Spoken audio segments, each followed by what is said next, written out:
Hi there, this video is going to show you what our new MPR process looks like. And to begin, I want to show you where you are entering the parent portion of the monthly report. You're going to do that on your student's SLP.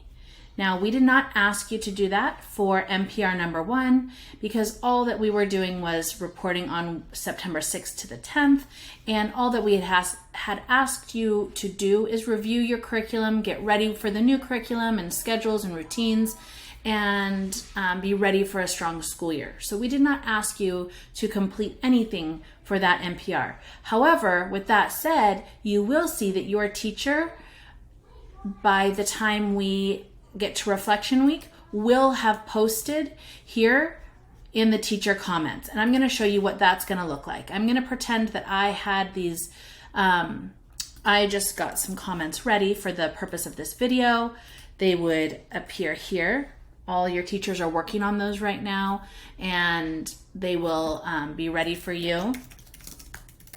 We will write our comments, give our signature, date it, and then we will have this current with your students' classes, and we will mark the progress, satisfactory to unsatisfactory, based on your situation, but obviously more than likely overall satisfactory.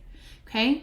And the way that once we have done this, we are going to post a link to this page. And it's going to look like this in your Seesaw journal. You'll come here, you'll see some sort of visual. Many of us are going to be using this report icon, and here you'll be able to, either you will see attached to this picture will be the link that will take you to this MPR page, or you could have a teacher who decides to put each of your students' names on one page. Instead of creating this entire document for each student, they may list each student in your family here and link to their specific MPR. Okay, and then you can view that. Obviously, it will take you to their specific MPR. Okay, the other thing that you're going to need is when it's reflection week, your teacher, after they have finished this report and posted this, what they will have also done is created questions here for your student to respond to. These are the reflection week questions, and your student needs to answer them here on Seesaw, which is what will count for your reflection week student contact. Okay? Then let's say the next week rolls around, or excuse me, the next month rolls around, you're going to have an MPR number 2 that's going to be posted in your student's Seesaw journal. Again, what will have happened is that you will be here in the SLP, and we're actually for this one going to need your information to help us write our comments in the MPR document. So you'll come here to MPR 2. Your teacher will have prepared a space for you here. See these little arrows? This is where I keep it for my classes. This will all be blank, so what it will actually look like is this. And this is a space for you to answer these questions right here on the left. And that's going to guide you of what we're looking for here in numbers 1 through 4. And you're going to answer that for each subject that your student is doing with Pearl.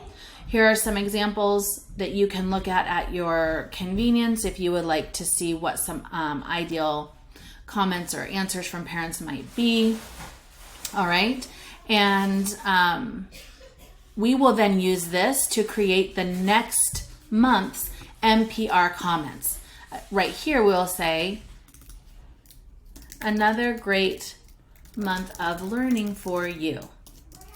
I'm so excited to see all that you have been doing, learning, and how you are growing as a student.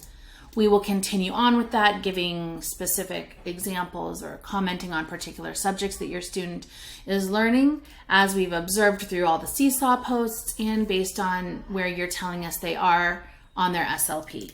We'll sign it again, date it again. Well, by then, let's pretend it's 10, right? And it's going to look like this. And the way that you're going to see that we have made these comments is, once again, you will have a report icon of some sort. You'll have a picture here that your teacher is going to post. In my class, this is what it's going to look like. It's going to say MPR 2, and we'll have the dates. You're reporting from September 11th to October 10th, which I'd also like to point out is noted for you right over here. This will always tell you the weeks that you're dealing with and the dates that you're talking about. So you're looking back to the past month's learning when you're answering these questions. Okay? So once again, once I have finished this for all of my students as the teacher, I have created this. I'm going to go in and drop this into Seesaw again for each family, each student listed on the same document. And then I've got a new set of reflection questions for my students to answer. And again, this is just going to continue growing as the school year progresses. You will continue to have more drop down, more of these spaces available to you after each month passes. You will continue to see this MPR grow out this direction, and you will continue to see one of these posted in your student or family's journal each month that goes by. I hope that helps you with what you need to do and how you can find not only where you need to be working, which is over here in the SLP, but then you can see what we're doing with it, which is to create our monthly report, link to it in Seesaw, and then ask your students to answer some reflection questions. If you have any questions, please don't hesitate to reach out to your teacher and ask them for more help.